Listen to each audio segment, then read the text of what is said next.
منافق وہ ہوتا ہے جس کے دل میں کچھ اور زبان پہ. اللہ کے نبی کے پاس آتے تھے تو بڑی تعریف کرتے تھے، یا رسول اللہ آپ تو ماشاءاللہ اچھے ہیں، آپ تو ایسے ہیں، آپ تو ویسے ہیں، اور آپ کا دین ایسا ہے، آپ کا طریقہ ایسا ہے، آپ کا کردار ایسا ہے، آپ کا اخلاق ایسا ہے، اور باہر نکلے تو اسی اللہ کے نبی کی برائی کرتے ہیں. علماء کرام فرماتے ہیں نماز میں آتے تھے تو بت آستین میں رکھ کے لاتے تھے. تو یہ منافق کی علامت. منافق دل کا صاف نہیں ہوتا، اس کے ایمان کا بھی اعتبار نہیں ہوتا. سیدنا حضرت عمر فاروق رضی اللہ تعالیٰ عنہ کے زمانے میں ایک منافق اور ایک یہودی کے درمیان تلوار پہ جھگڑا ہو گیا. تلوار پہ جھگڑا ہوا، نبی کریم صلی اللہ تعالی علیہ وسلم نے وہ تلوار یہودی کو دے دی. حضرت عمر فاروق رضی اللہ تعالیٰ عنہ کا زمانہ تھا. اس منافق نے سوچا تلوار تو مجھے ملنی چاہیے تھی، مجھے ملی نہیں، اس کو کیوں دے دی یہودی کو؟ لہذا ہم عمر کے پاس چل رہے ہیں، فیصلہ عمر سے کرا دیں گے. حضرت عمر رضی اللہ تعالیٰ عنہ کے دربار میں پہنچے اور جا کے دونوں نے معاملہ رکھ دیا. اس یہودی نے چپکے سے حضرت عمر کے کان میں یوں کہا، اے عمر، اس تلوار کا فیصلہ ہو چکا ہے. میرے اور تمہارے ساری کائنات کے آقا امام الانبیاء حضرت محمد الرسول اللہ صلی اللہ علیہ وسلم نے تلوار مجھے دے دی ہے. آقا نے تلوار میرے حوالے کر دیا، فیصلہ کر دیا. حضرت عمر نے سنا تو غصے سے دل ملا گئے. آج ہم بھی تو مسلمان ہیں، عمر بھی مسلمان تھے، ہمیں بھی جوش آ گئے تھے حضور کی بات سن کے. کہیں جوش نہیں آتا. ہم جب عمل کرتے ہیں تو جوش آئے گا کہاں سے؟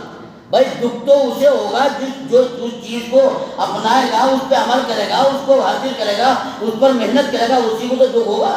اور جو محنت کرتا ہے نہیں، اسے کیا پتا برباد ہو یا آباد ہو. باپ نے کما کے رکھ دیا، بینک کے بینک بھرے پڑے ہیں، اولاد ناکارہ نکھٹو نکما ہو جائے تو پھر وہ نکالتی رہے گی، کھاتی رہے گی، نکالتی رہے گی، برباد کرتی رہے گی، شراب پی لے گی، جوا کھیلے گی، سٹا کھیل لے گی، برباد کر دے گی. تمام باپ کی کمائی کا اتنا سا احساس نہیں کرے گی. بیائی اسی طرح صحابہ اکرام نے دین کمایا، صحابہ اکرام نے گردنیں کٹائی، صحابہ اکرام نے خون بہایا، صحابہ اکرام نے اپنی جانیں قربان کر دی، تب یہ دین نیند والو ہم تک آیا. ہم نے اپنے باپ کی میراث سمجھ رکھی ہے، جو چاہے کریں، جیسے چاہے ویسے کر لیں، جس طرح. ہاں اختلافات دیکھ لو، ایک سے ایک نئے سے نئے مسئلہ نکال کر آئے گی. اس کا کیا جواب ہے گی؟ اس کا کیا مطلب ہے کہ اللہ کے بندے تجھے نماز پڑھنے پر نماز کو نہیں کر لے، اس کی کوئی پرواہ نہیں. حضرت عمر رضی اللہ تعالیٰ نے سنا، غصے سے دل ملا گئے اور چپکے سے اٹھ کر اندر اپنے کمرے میں گئے. منافق نے سوچا کو تحریر لکھنے کے لیے کاغذ لائیں گے، ہم تو فیصلے کے لیے تلوار نہیں ہے. حضرت عمر کے ہاتھ میں تلوار تھی، واپس آئے، چمچماتی تلوار اتنی تیز ماری منافق کی گردن دور جا کے پڑی. اے اے مدینے کے اندر ہنگامہ ہو گیا. حضرت عمر کے بارے میں خوب شور مچایا، ہمیں تو بدلہ چاہیے یا ہمیں تو قصاص چاہیے، ہم تو بدلہ چاہتے ہیں، خون کے بدلے خون چاہیے. مسلمان کو مار دیا، ایمان والے کو ختم کر دیا، ایمان والے کو عمر نے موت کے گھاٹ ڈال دیا. اللہ کے رسول بڑے پریشان، انہیں کیا پتا تھا، علم غیب تھوڑی تھا، کس کو مار دیا. اللہ نے قرآن کی آیت نازل فرمائی، وَكَيْفَ يُحَكِّمُوكَ فِيمَا شَجَرَ بَيْنَهُمْ. اے میرے محبوب، ایمان والا نہیں مارا، منافق کو مارا. تو منافقت بڑی بری چیز ہے. اللہ ہم سب کی، ہر ایمان والے کی حفاظت فرمائے. یہ منافقت جب سے ایمان والوں ہمارے اندر آئی ہے، اسلام کمزور ہوتا جا رہا ہے، ایمان نکلتا جا رہا ہے، ایمانداری ختم ہوتی جا رہی ہے. اور اس کا نتیجہ یہ ہے کہ ہم غیروں کے سامنے رسوا ہوتے جا رہے ہیں، یا نہیں؟ اللہ کی قسم ہمیں اپنے ایمان کی حفاظت کرنی چاہیے. میں بتا یہ رہا تھا، المنافق فی المسجد کالطیر فی القفص. منافق کے لیے مسجد ایسی ہے ایسی ہے جیسے پرندے کے لیے پنجرا ہوتا ہے، کالطیر فی القفص۔ آپ پرندے کو اگر پنجرے بند کر دیں تو وہ پھڑ پھڑاتا ہے، نکلنے کی کوشش کرتا ہے، بھاگنے کے راستے ڈھونڈتا ہے، باہر نکلنے کے لیے ہاتھ پاؤں مارتا ہے۔ ایمان والا مسجد میں آیا، معلوم ہے جمعے کا دن ہے، جمعے کی نماز پڑھنی ہے، مولانا کچھ بیان فرمائے وہ بھی سن لیں، مگر نہ اس چکر میں آیا سب سے بعد میں جاوے سب سے پہلے، ہے نہیں یہ بات؟ آگے گا سب سے بعد میں اور کوشش کرے گا پہلے جانے کی، سلام پھر دے چپل اٹھا کر پٹا پٹ دعا بھی ہو جانا ہو ہم تو مسجد سے باہر۔ یہ بھی خیال نہیں کرتا اللہ کا بندہ ایمان والا ہونے کے بعد، یہ خیال نہیں کرتا کہ ابھی مجھے 6 سنتیں اور پڑھنی ہیں جو مؤکدہ ہیں، جن کا پڑھنا ضروری ہے، جن کے بغیر نماز مکمل نہیں ہوگی، انہیں بھی چھوڑ کے مسجد سے صاحب، تو اللہ راضی ہوگا ناراض؟ کیوں جی نیند والو؟ جب ناراض ہوگا تو رحمت برسائے گا زحمت۔ اب یہ میرے دوست باہر مجھ سے کہہ رہے تھے مولوی صاحب ایک بات یہ تو بتا دو کہ ترکی میں کیا ہو رہا، ترکی میں ایسا کیوں؟ میں نے کہا جیسی کرنی ویسی ورنی، نہ مانے تو کر کے دیکھ، اللہ تعالیٰ لٹ لے کے نہیں آئے گا۔ حضرت مولانا عبدالعلیم صاحب ماشاءاللہ بہت اچھے نوجوان عالم اللہ نے آپ کو امام دیے ہیں، اللہ تعالیٰ ان کی عمر میں برکت فرمائے۔ آپ کو ہر جمعے کو بتاتے ہوں گے بات نہیں، ہر جمعے کو سکھاتے ہوں گے نہیں، ہر جمعے کے بیان میں اس بات پہ آپ کو توجہ دلاتے ہوں گے نہیں کہ ایمان کی طرف آ جاؤ، ایمان ہی مضبوط نہیں ہے، ایمان ہی ایمان نہیں ہے تو بھیا پھر تو اللہ کی طرف سے پکڑ آنی ہے۔ اللہ تعالیٰ لٹ لے کے نہیں آئے گا کہ آج آپ میں بھی دیکھوں گا، ایسا نہیں، اللہ اسباب پیدا کرتا ہے۔ اللہ کے نبی کا فرمان، زمین کو پھاڑ دے گا، تمہیں ڈھال دے گا زمین کے اندر، مکانوں کی بلڈنگوں میں دبا دے گا، دشمن کو مسلط کر دے گا، حالات کو خراب کر دے گا، کاروبار کو چھین لے گا۔ اللہ کی طرف سے پکڑ جب آتی ہے تو ظاہر نہیں ہوتی۔ ایمان والوں یہ علامتیں ہیں، ترکی کے زلزلے، پاکستان کے زلزلے، چین کے زلزلے۔ حضرت مولانا عبدالعلیم صاحب تشریف فرمائے، میں جو طالب علم کی حیثیت رکھتا ہوں، غلط کہوں گا تو آپ میری اصلاح فرمائیں گے۔ یوں فرمایا اللہ کے نبی نے کہ جب قیامت قریب آ جائے گی تو زلزلے آئیں گے، زلزلے۔ ابھی نے روکا کیسے جاوے؟ تم سب ایک ہو کے اللہ کو راضی کر لو، جب اللہ راضی ہو جائے گا تو نہ زلزلہ آئے گا، نہ پریشانی آئے گی، نہ ظالم بادشاہ ہوگا، یہ تو ہماری ہی بدعمالیوں کا نتیجہ ہے۔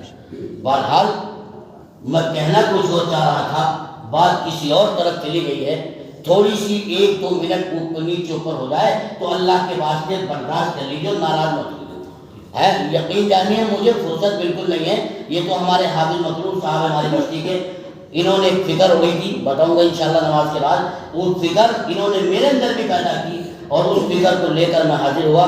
میں رات بھی تقریباً 5:30 بجے تک پہنچا مظفر نگر سے، اور ابھی شام کو سنبل کا پروگرام تھا لیکن روانے جانا ہے، روانے والوں کا زبردست۔ اس کے بعد اسی طرح یقین جانیے نیند والوں، یہ آپ کی دعاؤں کا نتیجہ ہے۔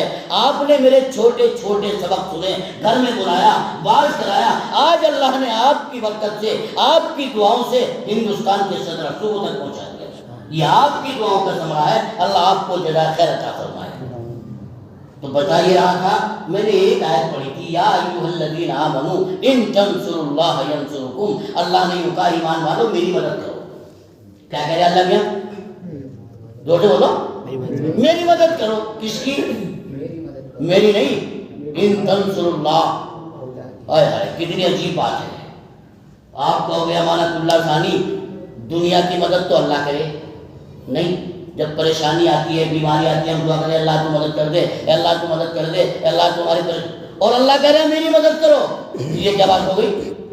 یہاں 2 چیزیں ذہن میں آتی ہیں، یا تو اللہ کی طاقت کمزور ہو گئی، یا پھر نعوذ باللہ قرآن میں آیت غلط لکھی گئی۔ شیطان ذہن میں ڈال سکتا نہیں۔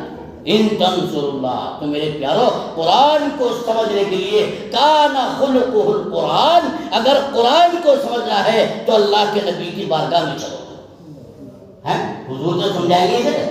فرمایا میرے پیارو میری آنکھوں کے تاروں، آسمان ہدایت کے ستاروں، اللہ نے اپنا واسطہ دے کر یوں کہا میں کسی کو بھیج دوں، حاجی ادریس صاحب میں آپ کے پاس فلاں ضرورت مند کو بھیج رہا ہوں، آپ ان کی مدد فرما دیں، آپ ان کا تعاون کر دیں، میں بھیج رہا ہوں، ان کی نے میری مدد کر دیں آپ۔ تو حاجی ادریس صاحب کو بھی ہمارے خیال آئے گا مولوی نے بھیجا ہے، اس نے اپنا واسطہ دیا ہے، اللہ نے اپنا واسطہ دیا، اے ایمان والو دین کی مدد کرو، میری مدد کرنے کے برابر ہوگا۔ ضرورت مندوں کی مدد کرو، غریبوں کی مدد کرو، مدرسوں کی مدد کرو، مسجدوں کی مدد کرو۔ اللہ کہتا ہے ان تنصروا اللہ، تم میری مدد کرو، میری کرو گے ینصرکم، میں تمہاری کروں گا، دین کی مدد کرو گے میری مدد ہوگی، میں تمہاری مدد کروں گا۔ تفسیر کا وقت نہیں ہے، ایک واقعہ بتا کے بعد ختم کر دوں۔ سیدنا حضرت موسیٰ علیہ السلام سب جانتے بھائی موسیٰ کو نہیں، بڑے ضدی نبی تھے، اللہ کے پاس پہنچے ایک دن تو اللہ نے یوں کہا، موسیٰ علیہ السلام سے ایک عورت نے راستے میں چلتے ہوئے جب جا رہے تھے، موسیٰ ہماری شادی کو 20 سال ہو گئے، آج تک کوئی اولاد پیدا نہیں ہوئی، آپ اللہ کے پاس جاتے ہو، باتیں کرتے ہو، ہماری ایک ذرا سی بات معلوم کر کے آنا، ہمارے یہاں اولاد کب ہوگی، بیٹا بیٹی کب آئے گا، اللہ سے پوچھ جانا۔ ہر ایک کو تمنا ہوتی ہے۔ موسیٰ علیہ السلام کے دعا سلام علیہ چلے ہوئی اللہ سے، جب واپس چلنے لگے تو اللہ سے پوچھ لیا، فلاں عورت نے یہ معلوم کیا، تو اللہ نے کہا موسیٰ تم نے کیا کہا؟ کہ میں تو وعدہ کر کے آیا ہوں، معلوم کر کے آؤں گا۔ کہ اچھا جب تم وعدہ کر کے آئے ہو تو یہ اس سے یہ بات کہتے ہیں نا کہ اس کے مقدر میں اولاد نہیں ہے، اس کے مقدر میں اولاد نہیں ہے۔ کہ اللہ میاں وہ تو بڑی چوٹ لگے گی، بڑا دل دکھے گا، کہ موسیٰ ہے نہیں مقدر میں۔ مختصر یہ تفسیر تو بہت لمبی۔ موسیٰ علیہ السلام جب واپس آئے تو وہ عورت ملی، وہ تو انتظار میں تھی موسیٰ آنے والے۔ اب جیسے میرے سلام کیا موسیٰ میری بات کا جواب، تو موسیٰ علیہ السلام نے صبر کی تلقین کی، اللہ کے حکم پر راضی رہنے کی تو اسے تلقین کی، اور یوں کہا دیکھ اللہ نے کہہ دیا تیرے مقدر میں اولاد بولو نہیں ہے۔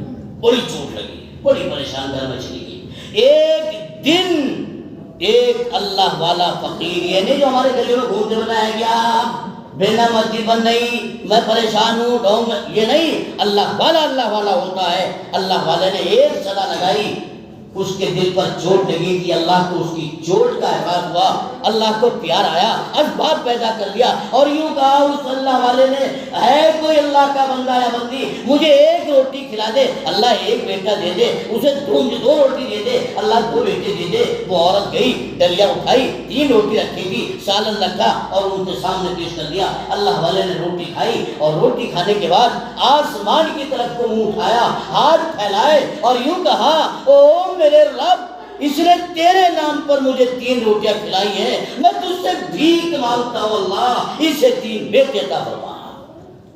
ہم جیسا نہیں کہ جاؤ تمہارا کام ہو جائے گا، اللہ سے مانگ لیا۔ چلے گئے موسیٰ علیہ السلام، چلے گئے، اللہ نے اس کے یہاں سلسلہ جاری کر دیا، 3 بیٹے ہو گئے۔ بڑے دنوں کے بعد مدت گزر گئی، موسیٰ علیہ السلام جو گزرے تو 3 بچے کھیل رہے تھے میں اس کے چبوترے پہ۔